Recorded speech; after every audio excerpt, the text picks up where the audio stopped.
All right. So based on that, we'll move over to Tom. So I will. Hi everyone. Hope you're well. Thanks for having me, Jackie. Some great refereeing there. I was lucky enough to be at the Metro finals, and I saw the referee. I'm not sure if you're on the call tonight. We had a really good game in the men's game that I saw. So yeah, to echo what Jackie said, I think that the standard refereeing in the final so far has been first class. For me tonight, I just wanted to give a real sort of general overview, snapshot, some ideas from a technical perspective. It's by no means as specific as the last call that I was on, and probably won't go into too much detail about the teams that are playing.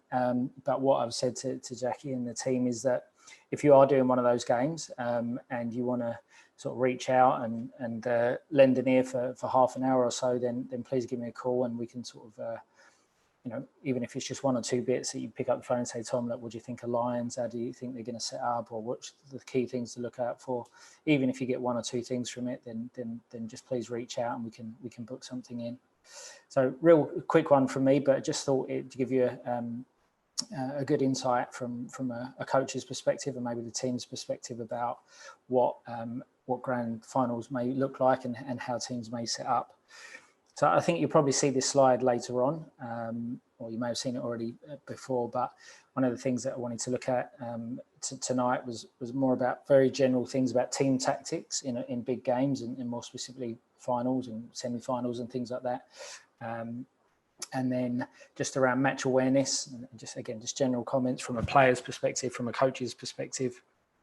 And then just a couple of questions around about history and whether there is a correlation between two teams playing each other and trends that you can take into a final. So as I say, it's quite general today, and we'll probably get a little bit of your insight as well, and get some couple of ideas. So if you're online or you're in the room, please feel free to shout out when we discuss a few things, because it is pretty short and sweet for me today. So again, straight over to you guys. What do we think about the early, middle and late part of the game in a final? So what are our expectations of what would happen in a big game at the early stages? So from a coach's perspective, sometimes we like to break the game up into thirds. So there's the starting portion, which will probably last 0 minutes to 30 minutes. There's the halftime bridge, which is 30 minutes to 60 minutes, so across halftime, and then the close of the game.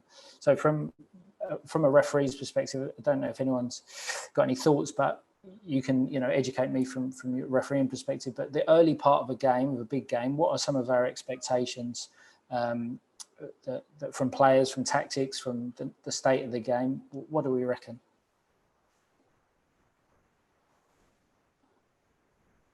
They're going to try and work out how the opposition team's going to set up against them, knowing that they know how they play as well. At this level, they're very much going to be watching videos about how each team sets up, but there might be a different thought process for how one team thinks the other might try and do something different, just to sort of work it out. Definitely, yeah. So if you take that into the nature of the game, what would that sort of, what would be the first sort of 10 minutes like, or 5 minutes like, if they're sort of working each other out? Pinging the ball around, seeing if they can play in or out, how the press is going to work. Yeah, probably a bit of a cagey affair is probably the word that, cagey. You got to also think about the players going into the game and yourselves, everyone involved. Your emotional state just before kickoff is higher than any other game. The emotional energy that you take into a game is really high. I'm not sure if anyone's aware of, it's called the inverted U theory about performance and about how hyped up you get for a game. Some players love to, Roy Keane type, they need to be punching the change room wall before they go out to be ready for a start of a game. Other players, they're wearing their slippers just before kick-off, and then they roll out, and then they're easy. But generally, in a grand final, everyone's amped up. It's the technical output is not great, and there's a high turnover. Any other thing to add there from that point there, which is great? So I've always found they can be quite nervy affairs. And I've always found just settling players down, is a really important part of it from a referee's point of view, just letting them get used to the occasion, making sure that you're on top of any kind of early clashes or early collisions that are just run by nerves more than anything else.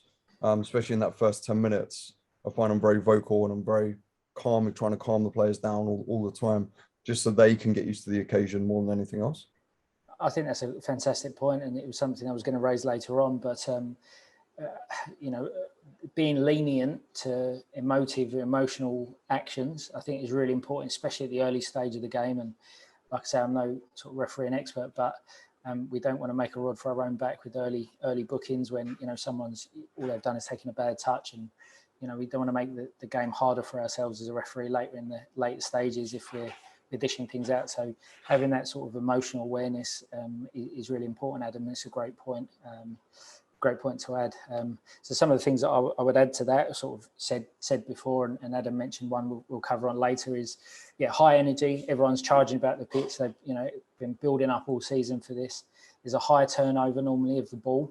So retaining possession might not be as great. The first touch, everyone's off. Everyone's chasing around. It's also harder to get players 1v1. Everyone's got super strength, super energy, super sort of sprint capacity because everyone's amped up and up for it. So you'll often find sort of in 1v1 duels that is the defender often comes out on top in the early parts of the game. So that's just something to be aware in terms of sort of counter attacks and things like that. And often we mentioned early cagey affairs. There's quite a lot of territory game where it might just be put into an opponent's half. You squeeze up and you protect it. And so generally, a theme that we'll talk about later is coaches don't want to lose the game in the first 15 minutes. Okay, so they'd rather play things safe and be overcautious, more defensive. The last thing they want to do in the biggest occasion of the season is be 3-0 down by do a Liverpool, I'll do a Man U, sorry, and have the game over by half time. So just some things to consider at the early stages. And look, I'm sure you're aware of some of these. So in the middle part now, so we've probably got some good ideas about the start and some good ideas about the close of the game. But what do we think about that half-time bridge, that 30 minutes to 45? Obviously, you've got your half-time rest and then that 45 to 60. Generally, what do we think about? It doesn't have to be a final. Just generally, what do we think about the trends of the game that you can use to your advantage?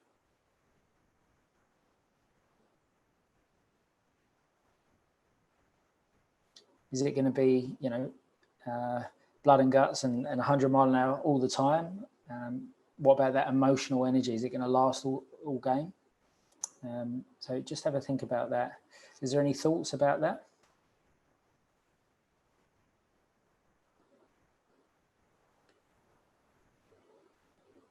I'll just lead on. We're a quiet bunch tonight. Yeah. And well, look, I mean, look, as I say, I'm only on for a little bit, and maybe it's just a few taster points. But from my perspective, and some of the games that I've seen in the last couple of years in Australian Grand Finals, I find that the game drops into a bit of a lull. Not always, but compared to kick off in the first 30 minutes, you can't keep up the energy that you start a final with. It's sapping. You're going to find players fatigue a lot quicker. And what you tend to find is it does become a bit passive. You'll try and sense a lull in the game. Even the crowd, it does drop just before half time. And even coaches, from a coaching perspective, if I'm going into half time, it gets that 30 minutes mark. I'm talking to my assistant, I'm talking to my physios, I'm making notes. So that when I go in at half time, my information is spot on. So that is a time where I go quiet maybe, and we're communicating on the bench. So the coach is not really adding too much fuel to the game. So that period there for a referee, I think, is really important, because as the game dips off, I think you can pick yourself up and really stay sharp when the players start to lull. And I know this is real sort of general thinking, but it may speed up your thoughts about how's the game going, what trends have I seen so far. And we spoke about sort of working out teams, working out each other from their perspective, but you can work them out as the game's going. So maybe around that 35, 40 minute mark, you can say, make a little, if the ball goes dead, it's your perfect time to communicate to your assistants, say to yourself, right, how are they playing? What could happen in this last 15 minutes? What has happened? And just sharpen your thoughts. I hope that makes sense. But generally, in the middle part of the game, there is a bit of a drop off. And then probably the easiest one is the end of the game, the close of the game. All the traditional things that you would expect, you know, super fatiguing, means that we're going to be arriving late into tackles. The state of the game, you know, there's so much more at risk. If it's a tight game, you know, tackles, 50-50 tackles become real big decision points. And then the last one is obviously mistakes. So if a ball gets clipped over to the top and it's going over to the centre back, you have to make sure that you're not switching off and, oh, well, the keeper's just going to get that one or the defender's just going to get that one, because a lot of times, and we'll talk about goals in a minute, the goals come from mistakes or second balls and things like that. So it might just be general, you know, just a general thought, but again, it's just something to think about going into the close of the game. And then if you've got extra time and penalties, I know you have your own sort of strategies for that set up there. So types of goals, again, this is super general, but something that I've seen recently. Set plays become so important in finals and semi-finals. Cagey affairs, close games. The Metro final that I saw wasn't a great game, and there was I think they scored from a cross, and the keeper punched it out, and it dropped down, and it was like scrappy, and it wasn't a nice goal. But that's how often goals are scored in big games. It's high emotion, but it quickly fades, like I say. So again, mistakes are really, really important. Be brave in the big decisions. I know that you may have your own strategies about if it's a tight one, if it's a penalty, if it's 50-50, which way you go. But be brave in the big decisions. I think the highlights we saw there was, you know, fantastic, excellent decision making. And as Adam mentioned earlier, this is a really important point for me: is be lenient to emotional actions, obviously within the laws of the game. So, you know, for you guys, it's a big event. For the players, it's a big event. And a quiet word in a big game goes a long way. So if there is a bad tackle, or if there is a bit of chat coming back where normally you'd go to the book, maybe you say to them, look, it's a big game for you. It's a big game for me. I don't want to ruin it for you. No more. And trust me, as a player, that goes a long way in a big game. So just some things to think about there. As I mentioned earlier, you don't need to win it in the first half, but you can't lose it. So often that's how a coach will set up. Don't lose the game in the first half and think about winning it in the second half, particularly if, you know, you've got some teams that are very close in the previous games that you've played, and the first goal is massive in these types of occasions. So you really don't want to concede early. Teams will be defensively minded more than you'd expect, especially from favourites. So often, you know, you see, you know, in big finals, if there's, like, let's just say First plays fourth in a final, and you expect, oh, First is just going to roll over them and it's going to be dominant. It might not be like that. As I say, the first goal, finals are a different kettle of fish to the league. You know, if an underdog goes ahead first, they've got something to hold on to, and not conceding is really important. And the last one, I know there was a point earlier made about the history of the teams, and I know you're going to look into some of the games that have been played before, but don't overestimate. Certainly take it into consideration and look at the way teams set up, but don't overestimate that, you know, it's going to be exactly like the league encounter, and it's going to be it's going to play out exactly the way it will, because finals are just, you know, anything can happen in the finals, as they say. And the last point for me before you take any questions is, as I say, if you are the assistant referee and lead referee or fourth official, and you want to pick up the phone and talk to me about, you know, Tom, got Olympic versus Raw, how do you think they're going to set up? What would you do if you was the coach? Anything you want, please pick up the phone or Teams or email, and we can go into a bit more detail. So hope that's okay, Jackie. And if there's any questions or thoughts about that, then please let me know.